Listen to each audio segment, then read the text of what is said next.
afternoon. Good afternoon. Arne, I know obviously last night you said that you hadn't spoken to Richard Hughes or any of the ownership group last night, but have you been able to since, and if so, what have those conversations been like? Has the support that you spoke about last night been reiterated to you?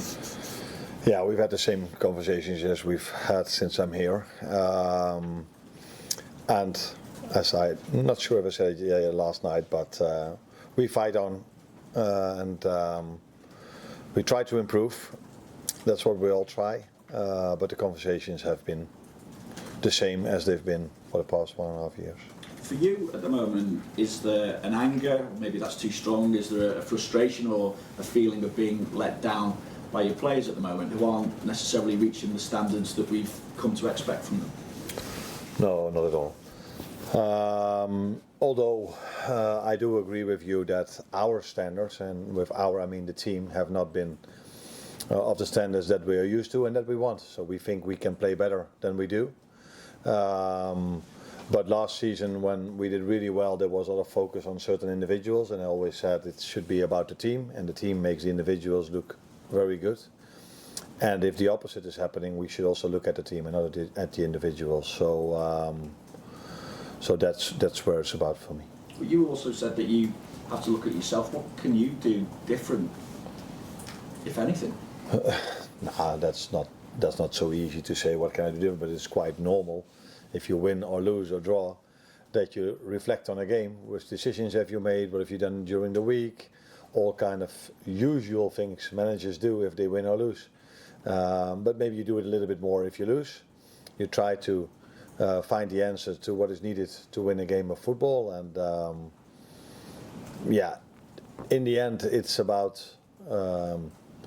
doing what this club is about, is keep fighting, and no matter how difficult it is, we have to fight together. But it would also be nice if we would reward ourselves in the moments we play well, because yeah, people are very focused and correctly about the parts we don't play well, but there are definitely large parts of the games where we do play well and where we do create a lot of chances, and we tend to forget to reward ourselves in those moments, and every small mistake or small error immediately leads to us conceding a goal, and that is a very bad cocktail to have. It kind of follows on to my final question, is how pressurised a situation is this then for you as a group, for you personally, and how inhibiting can that pressure be?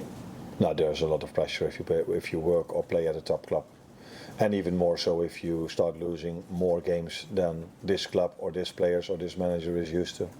So then there's always pressure. But there was a lot of pressure last season as well for us to win the league, and now it's a different kind of pressure because we've lost so many games. But what it does to me, I can just do the same, but I don't have to play. So maybe my job is a little bit easier if it comes to this, because I think it's hard for every player if you are in a bad run of results, if you go down immediately after 3 minutes and then you play a good first half, and then 10 minutes after half time again you concede. So we get knock after knock after knock, which is hard, but that's why I keep saying that especially when that happens, we have to keep fighting, and that's what we've done so well last season and what this club is about for so many years, and that's what we expect.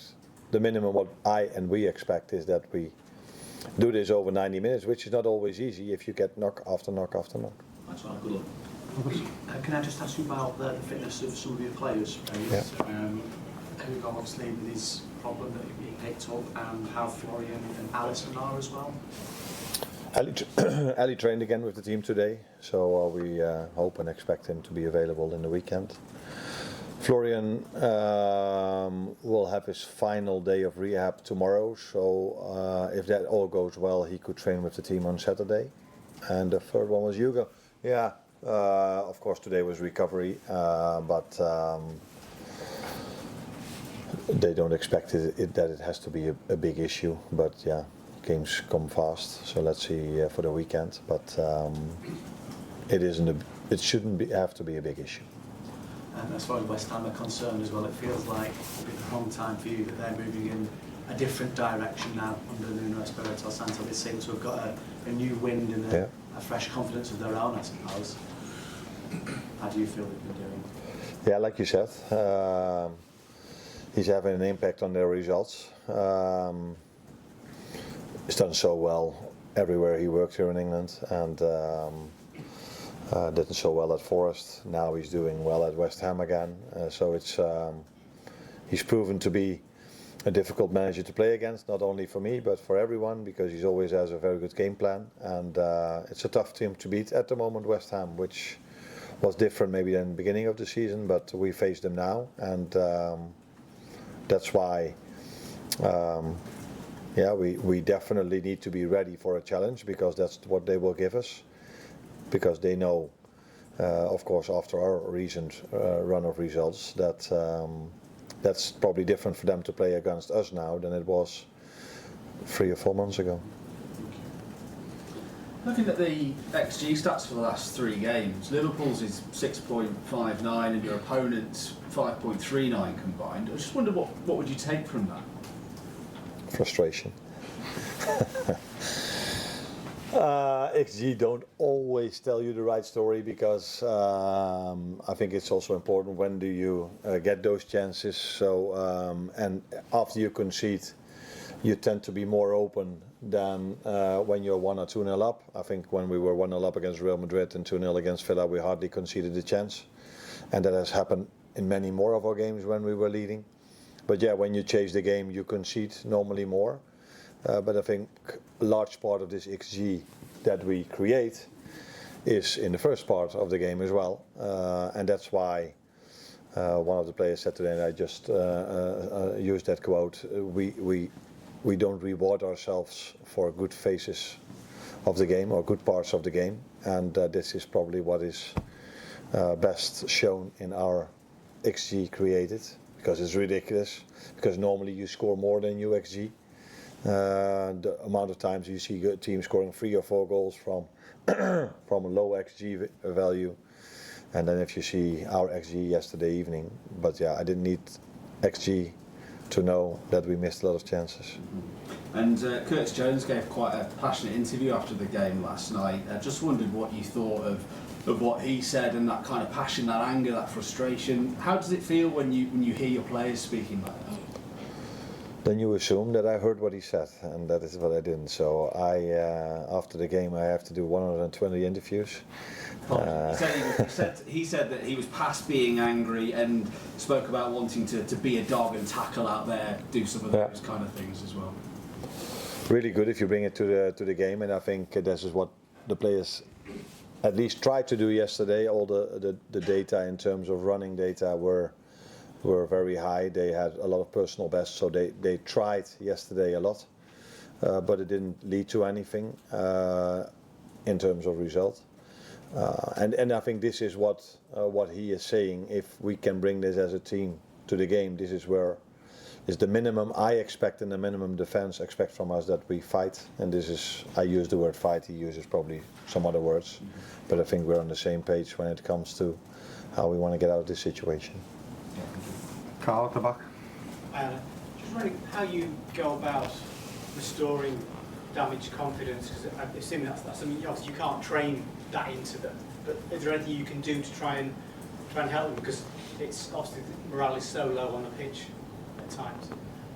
That last thing I think should be said extra at times, because I don't see it being low when we start the game. I didn't even saw it low after we conceded the 1-0 yesterday. But after the 3rd, the 4th or the 5th knock, then after the 3-1, I also saw a very difficult 5 to 10 minutes. But before that, even when we conceded the 2-1, again had a disappointment.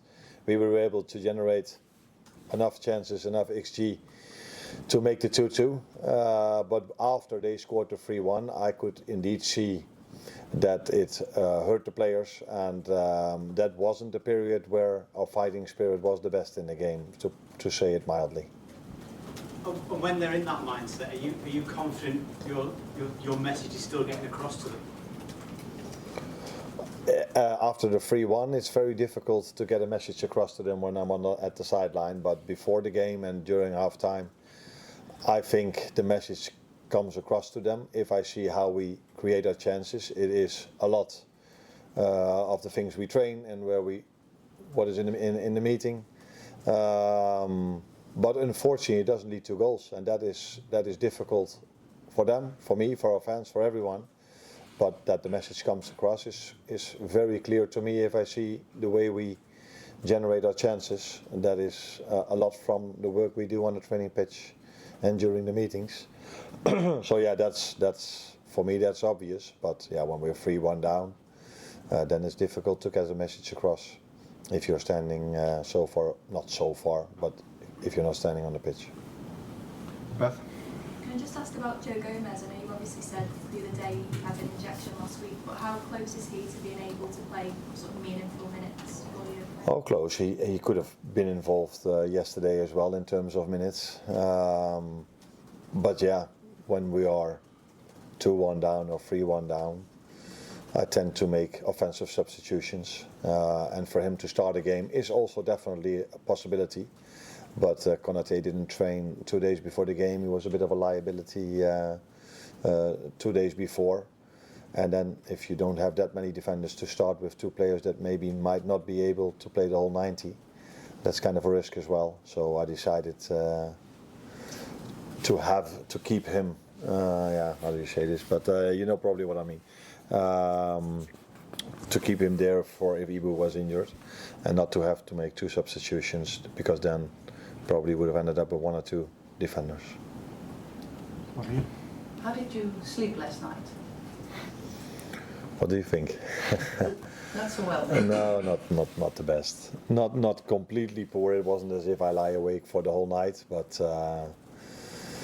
although if we win I don't sleep well also. So then there's probably a lot of adrenaline, and now there's a lot of thoughts going through your mind. But I had a few hours of sleep, enough to be able to be fresh again this morning. Peter Bos yesterday said after the game that he would have a drink with you.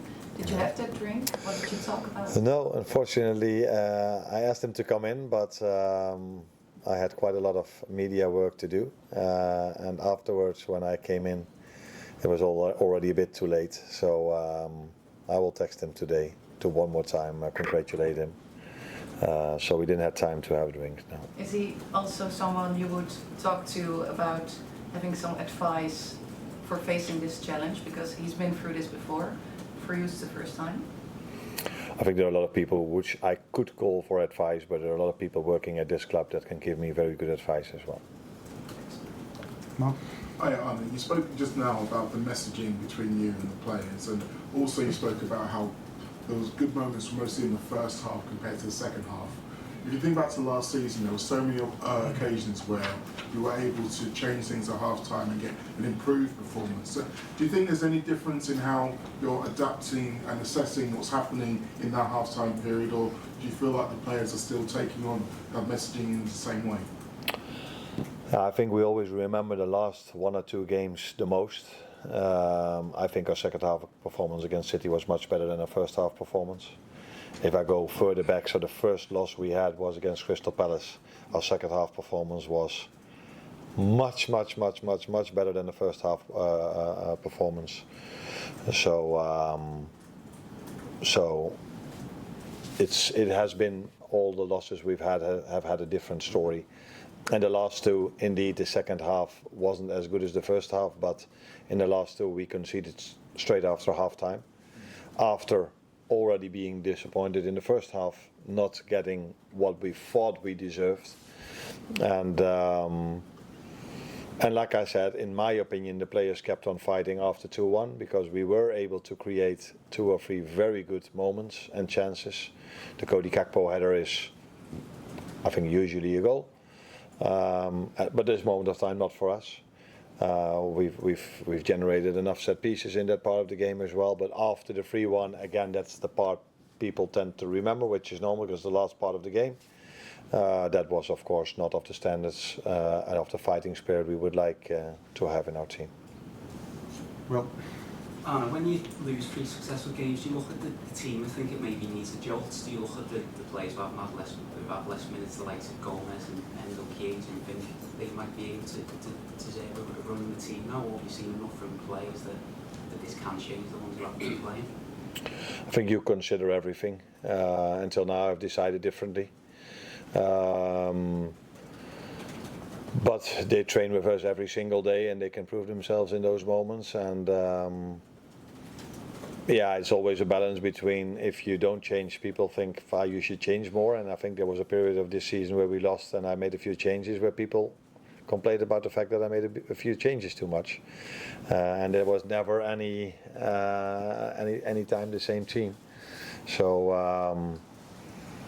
of course I consider, but I cannot tell you what the end product of that consideration is for Sunday yet. Thank you. What you got next up? Take care. Thanks, Anna.